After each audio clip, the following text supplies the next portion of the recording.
నమస్కారం.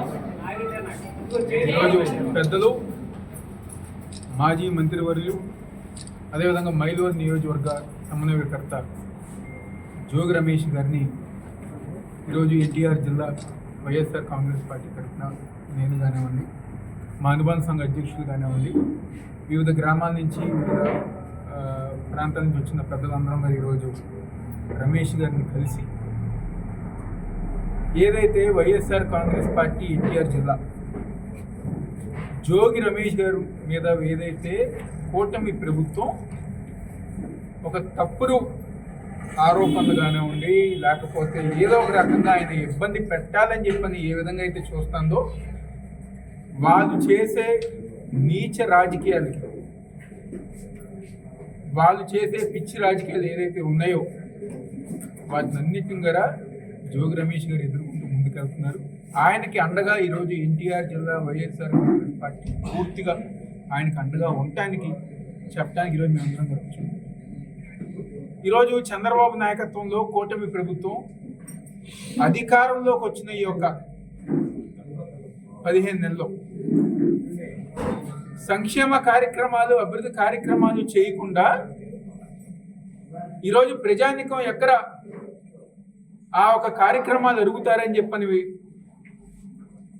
అడిగిన వెంటనే ఇలాంటి తప్పుడు కేసులు మా వైఎస్ఆర్ కాంగ్రెస్ పార్టీ మీద, మా నాయకుల మీద పెడుతుంది. ఎందుకంటే మరీ ముఖ్యంగా జోగి రమేష్ గారు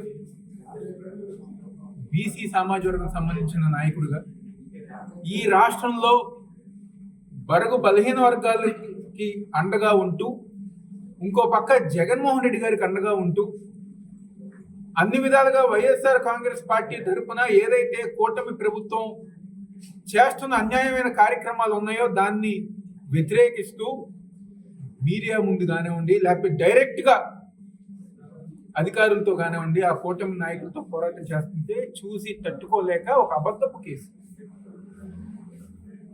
మొన్నగారు ఛాలెంజ్ విసిరారు.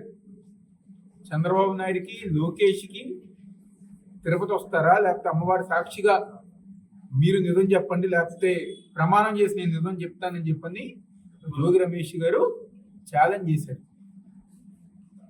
అదేవిధంగా సిబిఐ ఎంక్వైరీ గారు వేయండి, ఇలా ఈ విషయంలో దమ్ముగా ధైర్యంగా సిబిఐ ఎంక్వైరీ గారు మీరు వేయండి అని చెప్పని అడిగిన వ్యక్తి జోగి రమేష్ గారు.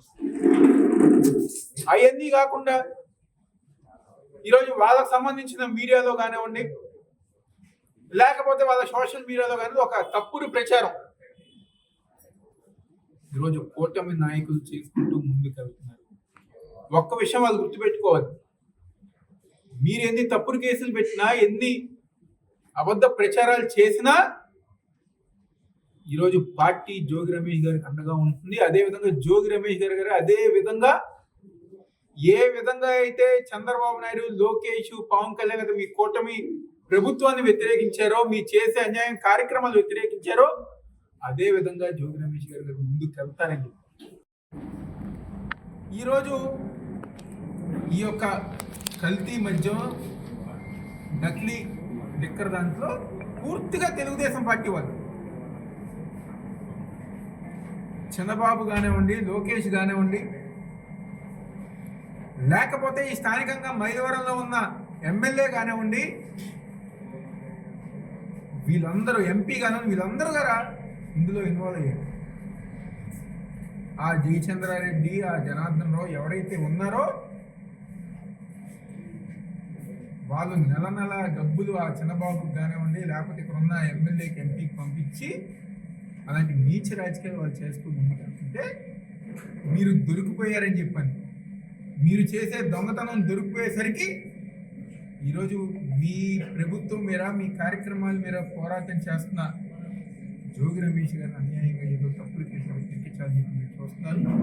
ఈరోజు మైలవరం నియోజకవర్గ ప్రజానికం వైఎస్ఆర్ కాంగ్రెస్ పార్టీ ఆయనకి పూర్తిగా అండగా ఉంటుంది, మద్దతుగా ఉంటుంది సందర్భంగా చెప్తూ, తప్పకుండా మీరు పెట్టిన తప్పుడు కేసులు లీగల్గా మా లీగల్ మొత్తం గారు, మా లీగల్ కమిటీ మొత్తం గారా జోగి రమేష్ గారు అండగా ఉంటూ ముందుకు వెళ్తాను. మీరు మధ్య చర్చలు జరిగినాయండి. మాజీ మంత్రి గారికి కానీ మీకు కానీ అరెస్ట్ విషయం మీద ఏదైనా ఇన్ఫర్మేషన్ ఉందా? లేదు మానసికంగా సిద్ధమయ్యారా మాజీ మంత్రి గారు? ఎప్పుడైతే ప్రభుత్వం కక్ష సాధింపు చర్యలు మొదలు పెట్టారో ఆ రోజే ప్రతి ఒక్క వైఎస్ఆర్ కాంగ్రెస్ పార్టీ నాయకుడు సిద్ధమయ్యారు. ఇంకా మరీ ముఖ్యంగా జోగి రమేష్ గారు మీరు అంటారా, వచ్చిన తర్వాత ఎన్ని కేసులు నాకు తెలిసి 15 నెలల్లోనే 20 కేసులు 30 కేసులు ఆయన మీద పెట్టారు. ఈ తప్పుడు కేసులు సరే అరెస్ట్ చేస్తే ఎన్ని రోజులు వెళ్తారు? ఓ వారమా 2 వారాలు. చివరికి పాపం వాళ్ళ అబ్బాయి అమెరికాలో చదువుకుని ఎంతో ఉన్నతమైన ఉద్యోగం చేసిన రాజీవ్ గారు తప్పుడు కేసుతో పాపం 2 వారాలు జైల్లో పెడతాం జరిగింది. డెఫినెట్గా ఈ రాష్ట్రంలో ప్రతి వైఎస్ఆర్ కాంగ్రెస్ పార్టీ కార్యకర్త సిద్ధపడిపోయారు. వాళ్ళు పెట్టే తప్పుడు కేసులకి, వాళ్ళు పెట్టే జైలుకి ప్రతి ఒక్కరికి సిద్ధమయ్యారు. ఇంకా హెరాస్మెంట్ చేస్తున్న జోగి రమేష్ గారు ఎప్పుడో సిద్ధమయ్యారు. ఈ తప్పుడు కేసులు అనేవి నిలవు. తప్పకుండా వాళ్ళు ఏ విధంగా ముందుకు వచ్చినా, ఏది చేస్తాం ముందుకు వచ్చినా అన్ని విధాలుగా ముందుకెళ్దాం మేము సిద్ధంగా ఉన్నాం.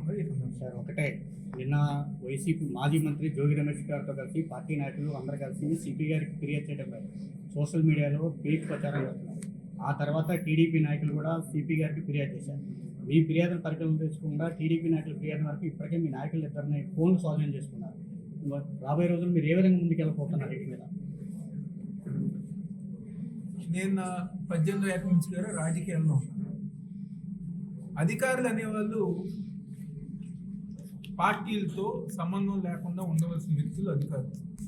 కానీ ఈరోజు కూటమి ప్రభుత్వం వచ్చిన తర్వాత అందరు అధికారులు అందరూ కూడా కూటమి ప్రభుత్వానికి ఏదో వాళ్ళు చెప్పింది, వాళ్ళ నాయకులు ఏదైతే చెప్పారో వాళ్ళు చెప్పే విధంగా ఐపీసీ సెక్షన్లు పని చేయట్లా. కూటమి ప్రభుత్వం రెడ్ బుక్ సెక్షన్లు ఏదైతే ఉన్నాయో అవి ఈరోజు వైఎస్ఆర్ కాంగ్రెస్ పార్టీ వాళ్ళ మీద.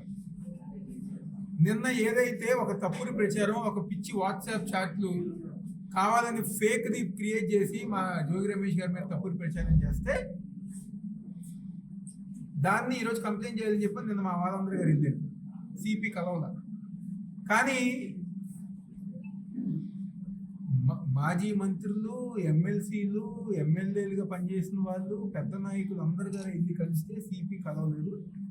కానీ కొంతమంది తెలుగుదేశం పార్టీకి సంబంధించిన చోటా మోటా నాయకులు వెళ్తే సిపి గారు కలిసి. ఇంతకంటే దారుణం ఇంకేముందా? ఇంతకంటే దారుణం ఇంకేముందా? అంటే మీరు ఏంటి, తెలుగుదేశం పార్టీ కోసం పనిచేస్తున్నారా, లేకపోతే కూటమి ప్రభుత్వం కోసం పనిచేస్తున్నారా, వాళ్ళ పార్టీల కోసం పనిచేస్తున్నారా, లేకపోతే ప్రజానీకం కోసం పనిచేస్తున్నారా?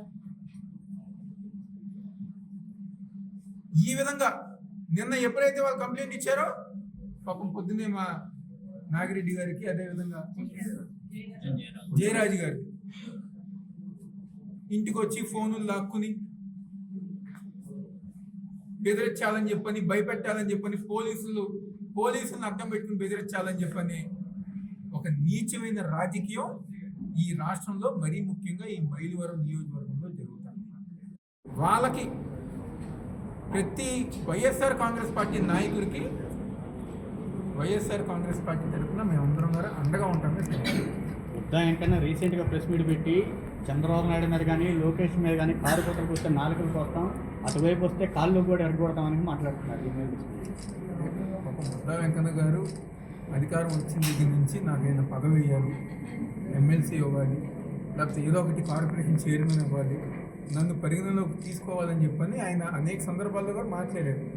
కాబట్టి ఈ విధంగా మాట్లాడితే ఎక్కడైనా చంద్రబాబు నాయుడు, లోకేష్ ఆయన్ని గుర్తించో ఇంకా బుద్ధ వెంకన్న మాట్లాడుతున్నారని చెప్పి నేను పదవి ఇస్తారని ఒక ఆలోచనతో ఆయన మాట్లాడుంటాడు. కాబట్టి ఈరోజు ఎవరు మాట్లాడినా, ఎవరేం చేసినా నిజమేంటో ప్రజానికానికి తెలుసు.